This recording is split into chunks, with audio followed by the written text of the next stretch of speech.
वह कलीसिया में सिंचन कार्य की प्रभारी है और अपने कर्तव्य में दूसरों से सराहना चाहती है। दूसरा काम मिलने से अपना रुतबा खो देने के बाद वह दुखी होकर इसे मंजूर नहीं करना चाहती। परमेश्वर के वचन के मार्गदर्शन से उसे एहसास होता है वह गलत रास्ते पर है। रुतबा त्याग कर और परमेश्वर से प्रायश्चित कर उसे सुकून और आराम मिलता है।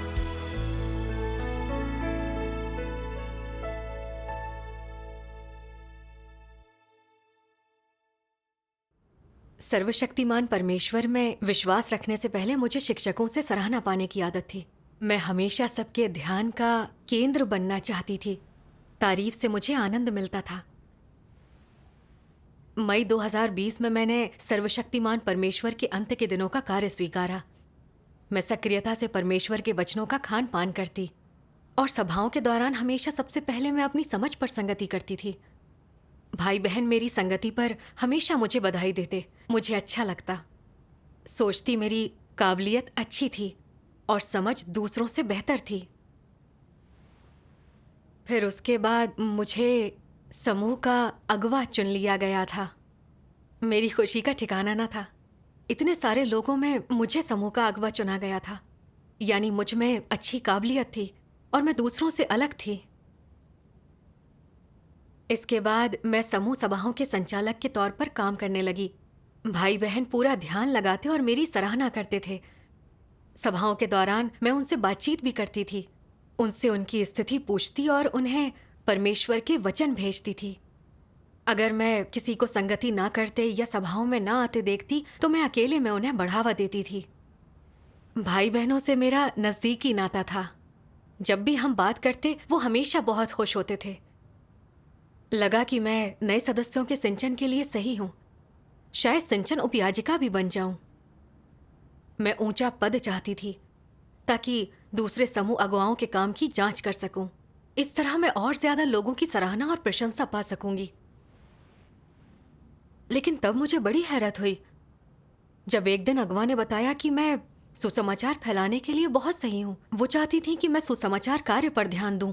ये तो बहुत अच्छी बात है। लेकिन तब मुझे उत्साह महसूस नहीं हुआ। मैंने सोचा, मैं एक सिंचक हूं, पूरे सिंचन कार्य को बारीकी से जानती हूं। आप मुझे सिंचन कार्य ही क्यों नहीं करने देते? ये काम क्यों दे रहे हैं?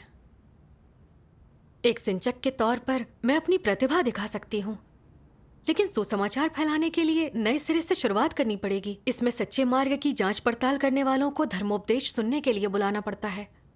ऐसा आसान काम तो कोई भी कर सकता है, तो मैं अपनी अलग पहचान कैसे बनाऊंगी? साथ ही अब मैं एक समूह अगवा हूं। अगर वे सुसमाचार साझा करने भेजते हैं तो मैं वही होकर रह जाऊंगी। तब मेरी सराहना कौन करेगा? मैं बहुत उदास थी और सुसमाचार का प्रचार करना नहीं चाहती थी। मैं बस समर्पण नहीं कर पा रही थी। अगवा ने जरूर काम की जरूरतों के कारण ये आपको सौंपा होगा। समर्पण न कर पाना भ्रष्ट स्वभाव की निशानी है। सही है। बिल्कुल, मगर तब मुझे ये एहसास नहीं हुआ, बस उलझन महसूस हुई। एक दिन मैंने अगवा से पूछा, आप मुझसे सुसमाचार का प्रसार क्यों करवा रही हैं? नए सदस्यों का सिंचन करने दीजिए ना। मैं दोनों काम एक साथ संभाल सकती हूँ, सब कुछ संभालने की व्यवस्था कर सकती हूँ। अगवा ने कहा, आप एक बातूनी इंसान हैं। आप में सुसमाचार फैलाने की प्रतिभा है। आप इसके लिए ज्यादा सही हैं। ये सुनकर मैं बस इसे स्वीकार करने की कोशिश ही कर सकी, मगर मुझे अब भी लगता था कि इसमें कोई मेरी सराहना नहीं करेगा। मैंने मायूस और बहुत खिन्न महसूस किया। मैंने एक सिंचक के रूप में लंबे समय तक काम किया था, अपने काम में बहुत प्रभावी थी और दूसरे मेरे बारे में ऊंची राय रखते थे। अगर मुझे सुसमाचार साझा करने का काम दे दिया गया तो मैं ये सब खो दूंगी। अगर मैं इसमें प्रभावी नहीं रही तो अगवा मेरे बारे में क्या सोचेंगी? मैं सचमुच दुखी थी। मुझ में सुसमाचार फैलाने की प्रेरणा नहीं रही। लोगों को धर्मोपदेश सुनने बुलाते समय मैं बस नाटक करती थी, दिल नहीं लगाती थी। मैं अपना ज्यादातर समय भाई बहनों से बातें करने और गप्पे लगाने में बिताती थी, इस उम्मीद से कि सारी निराशा की भावनाएं दूर हो जाएंगी। अक्सर ये भी सोचती कि जाने कब नए सदस्यों का सिंचन करने लौट सकूंगी। नतीजतन सुसमाचार साझा करने के महीने भर बाद भी मेरे पास दिखाने को कुछ नहीं था। तब जाकर मैंने परमेश्वर से प्रार्थना की, हे परमेश्वर, मुझे इस स्थिति के आगे समर्पण में मुश्किल हो रही है और मैं फिर सिंचन पर लौटना चाहती हूँ। अपना इरादा समझने में मेरा मार्गदर्शन करो ताकि मैं समर्पण कर सकूं। फिर मैंने परमेश्वर के वचनों का ये अंश पढ़ा। सर्वशक्तिमान परमेश्वर कहते हैं, अपने कर्तव्य के प्रति तुम्हारा रवैया कैसा होना चाहिए, जिसे कि सही और परमेश्वर की इच्छा के अनुरूप कहा जा सके।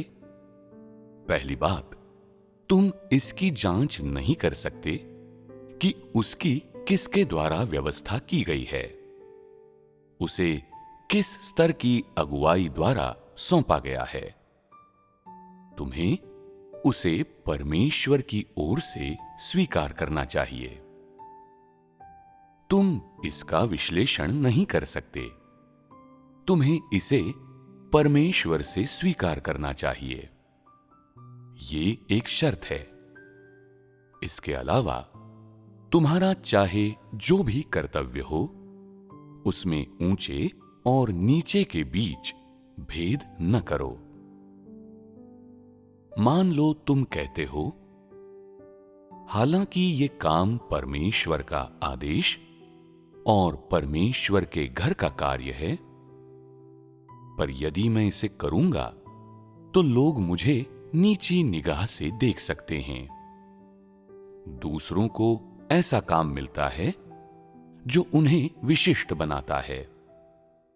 मुझे ये काम दिया गया है जो मुझे विशिष्ट नहीं बनाता, बल्कि पर्दे के पीछे मुझसे कड़ी मेहनत करवाता है। ये अनुचित है। मैं ये कर्तव्य नहीं करूंगा।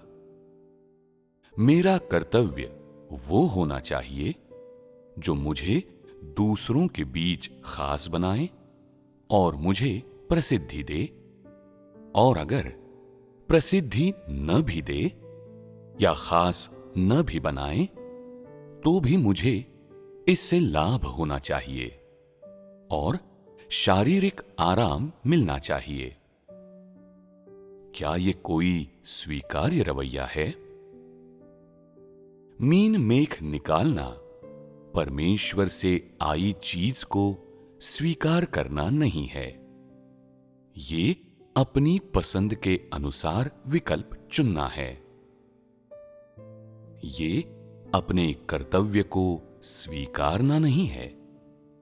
ये अपने कर्तव्य से इनकार करना है। ये तुम्हारी विद्रोहशीलता की अभिव्यक्ति है। इस तरह मीन मेख निकालने में तुम्हारी निजी पसंद और आकांक्षाओं की मिलावट होती है। जब तुम अपने लाभ, अपनी ख्याति आदि को महत्व देते हो, तो अपने कर्तव्य के प्रति तुम्हारा रवैया आज्ञाकारी नहीं होता। आमीन। इसे पढ़ने के बाद मैंने अपनी करनी पर सोच विचार किया। कर्तव्य निभाने में मैं अपनी पसंद पर चलती थी। सिंचन कार्य में मैं अपनी प्रतिभा दिखा सकती थी। मैं एक समूह अगवा थी, दूसरे लोगों की प्रभारी। नए सदस्यों के सिंचन में मैंने अच्छे नतीजे हासिल किए थे। दूसरे मेरा आदर करते, मेरी सराहना करते, सो मैं हमेशा खुश रहती थी। बहुत काम होने पर भी मैं कभी शिकायत नहीं करती थी। लेकिन जब अगवा ने मुझे सुसमाचार साझा करने का काम सौंपा तो लगा मैं बस लोगों को धर्मोपदेश सुनने के लिए बुला रही थी। ये काम तो कोई भी कर लेता। मैंने समूह अगवा का पद खो दिया। अब कोई मेरी सराहना नहीं करता था। मैं नाखुश थी खुद से। शिकायत कर परमेश्वर से बहस करने की कोशिश करती थी। हालांकि मैं सुसमाचार फैलाने को राजी हो गई थी, पर मुझ में इसके लिए जोश नहीं था। मैं अपने कर्तव्य की बेहतरी पर सोचने के बजाय दूसरों से बातें करना पसंद करती थी। नतीजतन सुसमाचार साझा करते महीना भर होने पर भी मेरे पास दिखाने को कुछ नहीं था। अपने कर्तव्य में मैंने शोहरत और रुतबे को अहमियत दी। अगर काम मेरी पसंद का होता, मुझे शोहरत और रुतबा देता, तो मैं समर्पण कर सकती थी। लेकिन पसंद का ना हो, इससे मेरा नाम और रुतबा ना बढ़े, तो मैं उदास होकर परमेश्वर से शिकायत करती थी। मैं सच में समर्पण नहीं कर रही थी। मैंने इस आधार पर परमेश्वर की आज्ञा मानना तय किया था कि वो कर्तव्य मुझे सुर्खियों में रखे और रुतबा दे। अपने कर्तव्य के प्रति मेरा रवैया ईमानदार नहीं था। अगर मैं इसी तरह रुतबे के पीछे भागती रहूं तो बहुत काम करने, कर्तव्य ठीक से निभाने और भाई बहनों की सराहना पा लेने के बावजूद अगर परमेश्वर पसंद ना करे और मेरी करनी को याद ना रखे तो क्या फायदा। सही है। इसका एहसास कर मैं कर्तव्य के प्रति अपना रवैया बदलने को तैयार थी। मेरे बारे में दूसरों की सोच क्या है ये फिक्र छोड़कर बस अच्छा काम करने पर ध्यान दूंगी। इसके बाद मैं लगन से सुसमाचार साझा करने लगी। कुछ समय बाद सच्चे मार्ग की जांच पड़ताल करने वाले कुछ लोगों ने परमेश्वर का कार्य स्वीकारा। अगवा ने मुझे शाबाशी दी। मुझे बहुत खुशी हुई। मुझे सुसमाचार प्रचार करते ज्यादा समय नहीं हुआ था, फिर भी मैं दूसरों से बेहतर थी। मुझे अगवा से सराहना भी मिल चुकी थी। मुझ में बहुत संभावना थी। सोचा सुसमाचार साझा करना उतना बुरा काम नहीं था। हो सकता है यहां मैं अपनी प्रतिभा दिखाकर और ज्यादा प्रशंसक पालूं, ज्यादा लोकप्रिय हो जाऊं। इसके बाद सुसमाचार साझा करने में मैंने और भी कड़ी मेहनत की और पहले से ज्यादा बेहतर नतीजे हासिल किए। मार्च 2021 में मुझे कलीसिया का अगवा चुना गया था। मैंने रोमांचित होकर परमेश्वर का धन्यवाद किया। इस कर्तव्य में मुझे कलीसिया के सभी भाई बहनों की अगुवाई करनी थी और हर कार्य परियोजना की अध्यक्षता करनी थी। यह खास होने का बहुत बढ़िया मौका था। मुझे कर्तव्य को अपना सर्वस्व देना था। उस दौरान मैंने लगन से काम किया। मैं हमेशा हरेक को संदेश भेजकर उनकी समस्याओं के बारे में पूछती थी। अगर किसी का काम ठीक ना होता तो मैं उन्हें व्यावहारिक बातें बताती। अक्सर हर परियोजना की जांच करती और अच्छी काबिलियत वाले भाई बहनों को विकसित करती। भाई बहनों की देखभाल करते हुए मैं बड़ी बहन जैसा महसूस करती थी। वो सब सच में मुझ पर भरोसा करते थे और अपनी समस्याओं के बारे में मुझे खुलकर बताने को तैयार थे। एक बहन ने तो समस्याएं हल करने के लिए परमेश्वर के वचनों का अंश ढूंढने पर मेरी प्रशंसा भी की।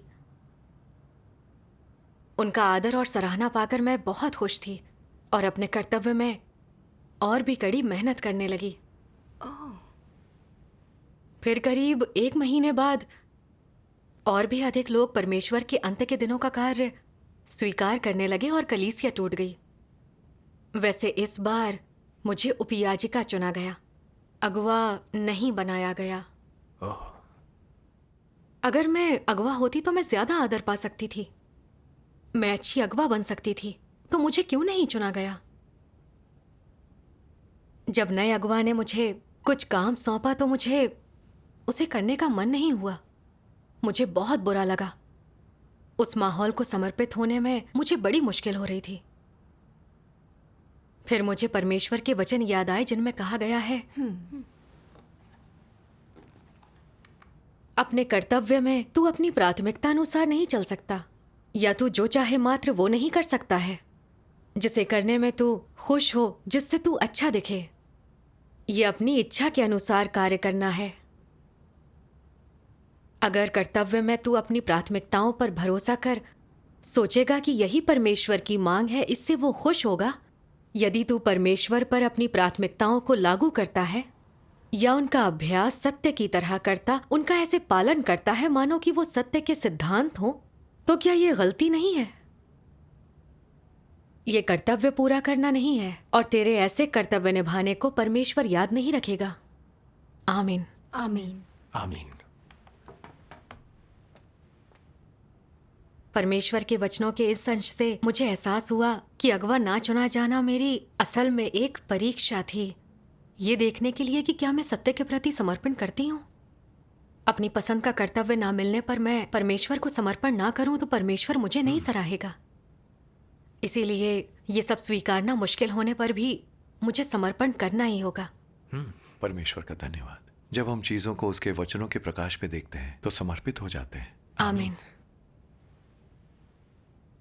2 महीने बाद मुझे सुसमाचार साझा करने के लिए फिर दूसरी कलीसिया भेजा गया। अगवा ने मुझे बहुत सा काम सौंपा और काम पर चर्चा करते समय वो अक्सर मेरी राय लेती। उन्होंने ये भी कहा कि मैं इस कर्तव्य के लिए सही हूँ। मैंने मन में सोचा कि अगवा ने मुझे ये काम इसलिए सौंपा क्योंकि वो मुझ पर भरोसा करती हैं। मैं उन्हें निराश नहीं कर सकती। मुझे साबित करना होगा कि मुझ में काबिलियत और सामर्थ्य है। उस दौरान मुझे एहसास हुआ कि मैं शोहरत और रुतबे के पीछे भाग रही थी। मैं उदास और निराश हो गई। समझ नहीं आया कि मैं हमेशा ऐसा बर्ताव क्यों करती थी। मेरे भ्रष्ट स्वभाव का स्रोत क्या है?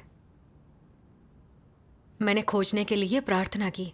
बाद में मुझे परमेश्वर के वचनों का ये अंश मिला।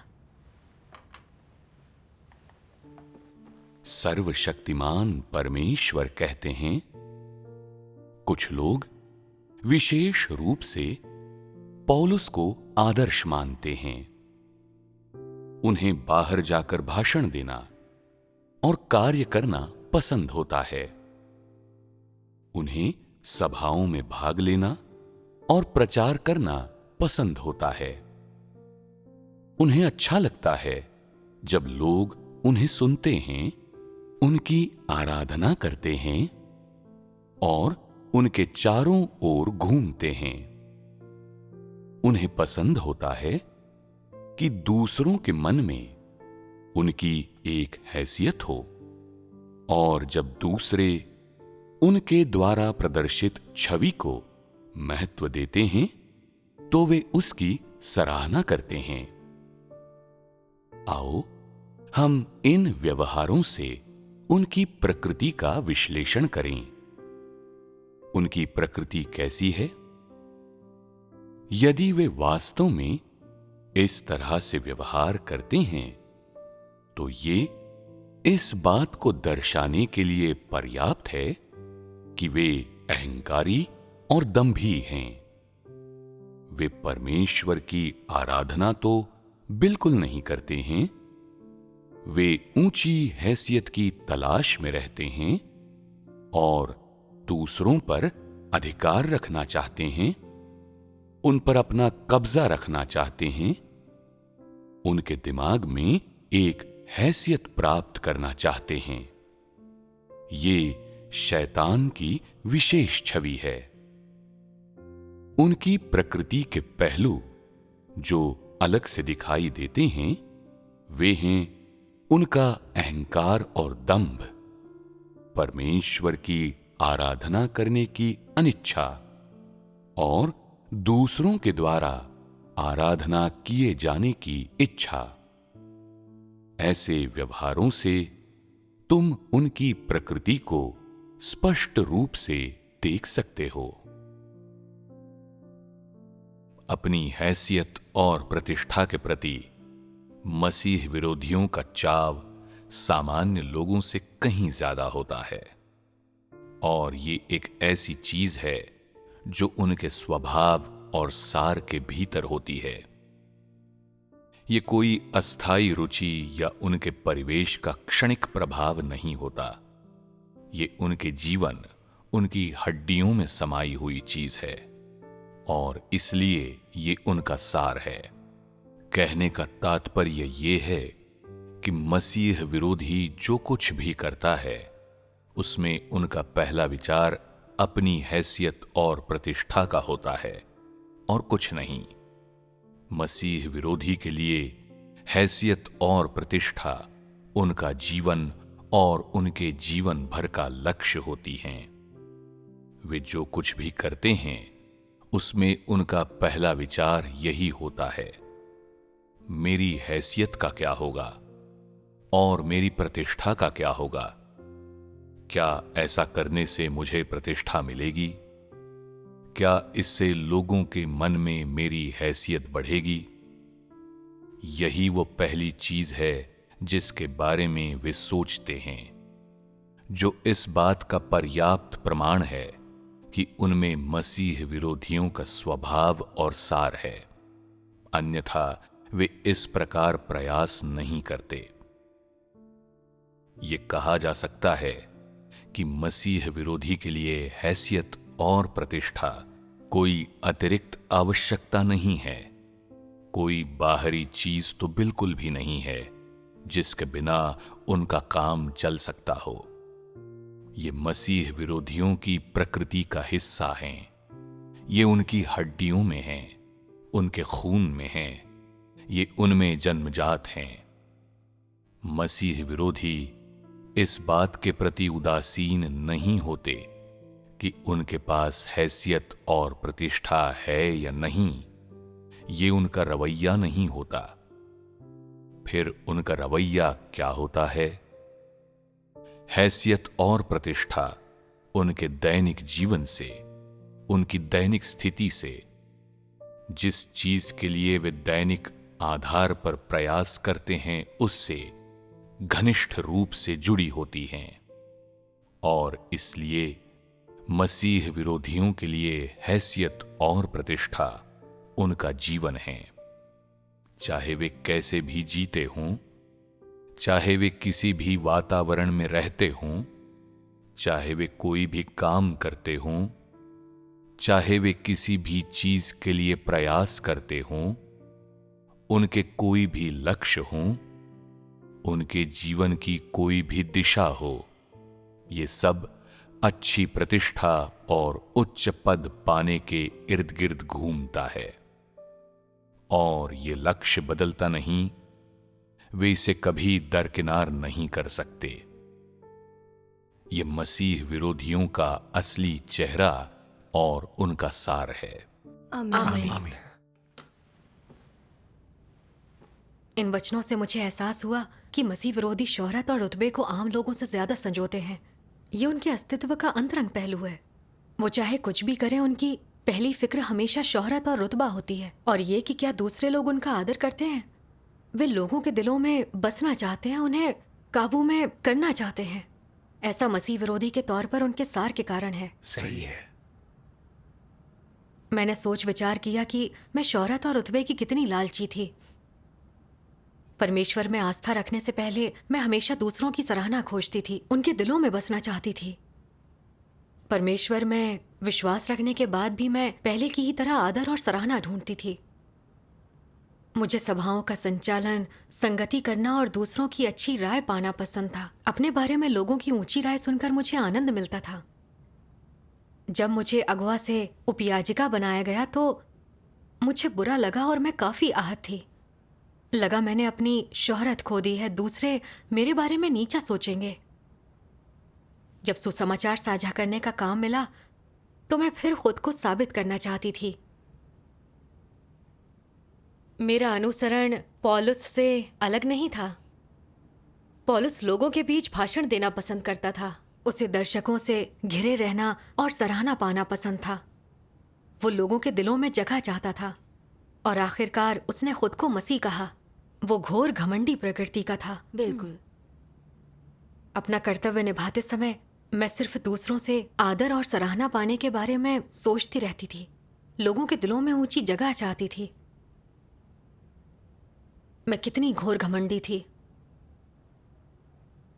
परमेश्वर में विश्वास रखकर भी मेरे दिल में उसका डर नहीं था।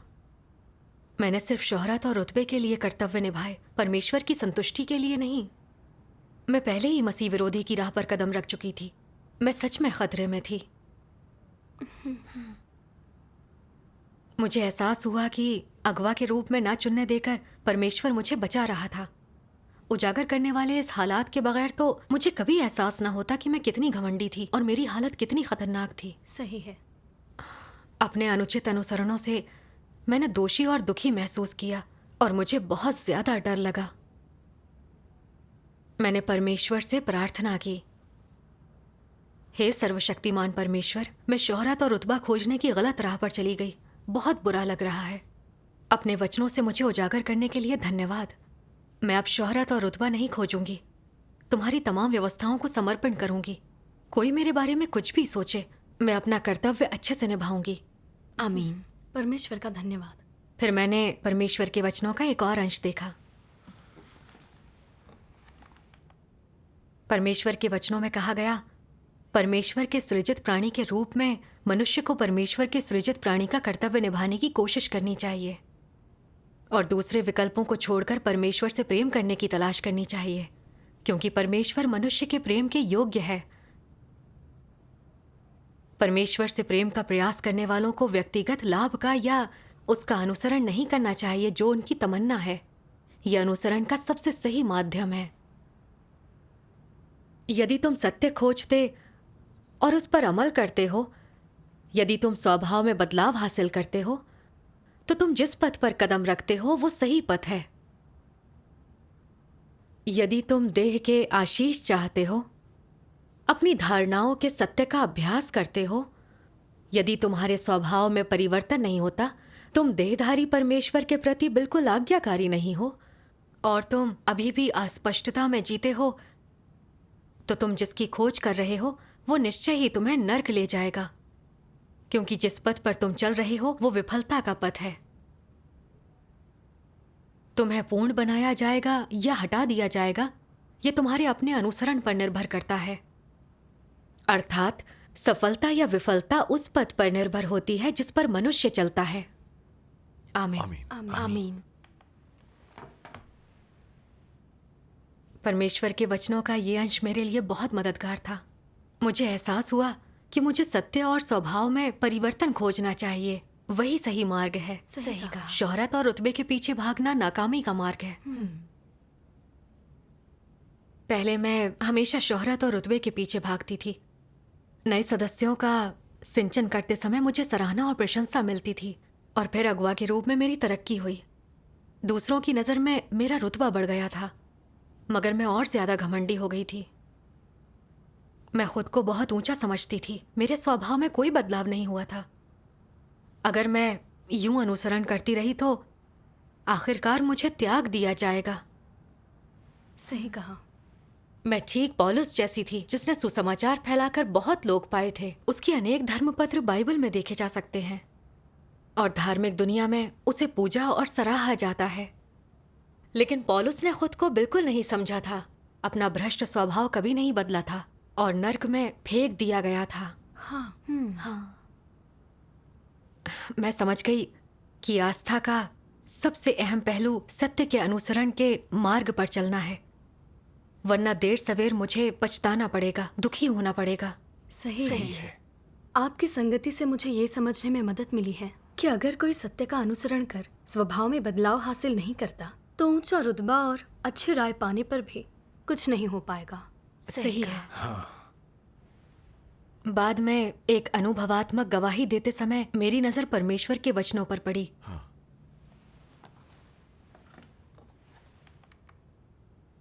यदि तुम हर काम में समर्पित रहकर परमेश्वर की इच्छा पूरी करना चाहते हो तो केवल एक ही कर्तव्य करना काफी नहीं है।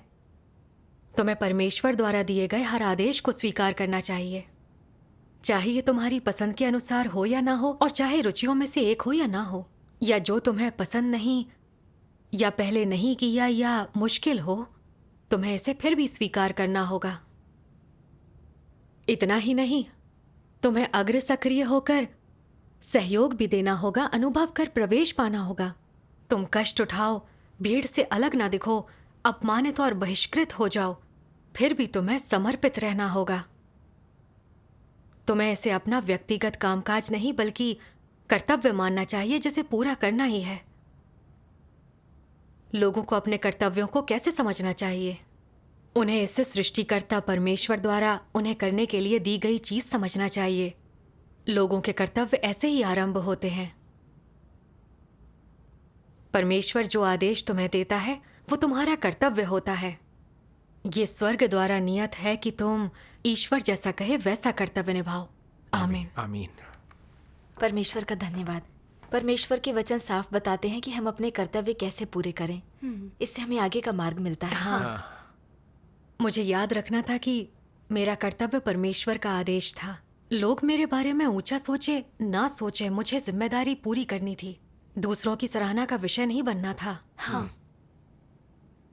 पहले मैं अपना कर्तव्य परमेश्वर से आया नहीं मानती थी, हमेशा अपनी पसंद पर चलती थी। मैं कर्तव्य को ऊंचा या नीचा दर्जा देती थी।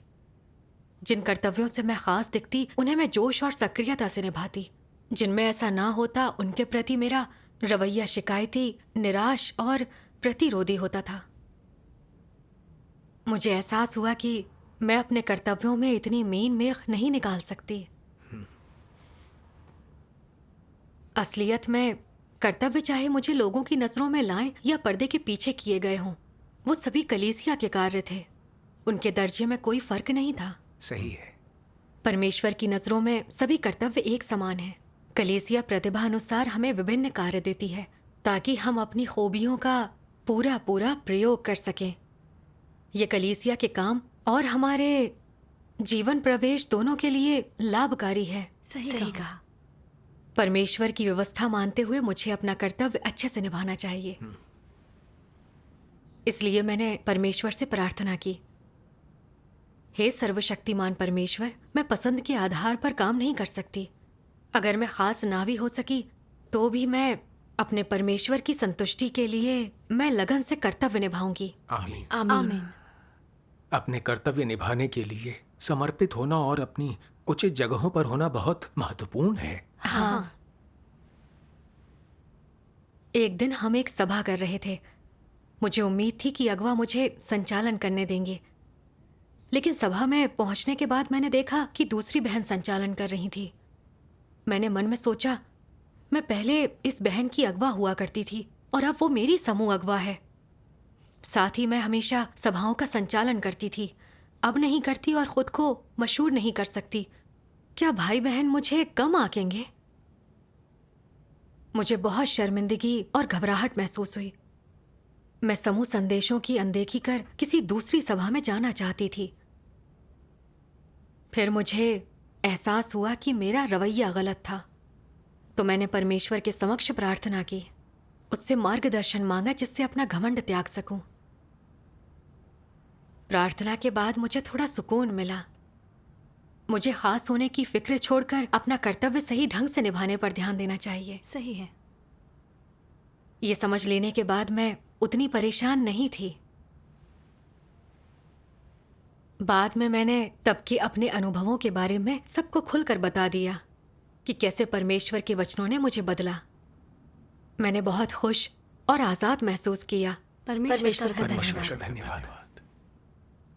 अब मैं बस एक आम सुसमाचार साझा करता ही हूँ, मगर अब मैं अपने दर्जे की परवाह नहीं करती।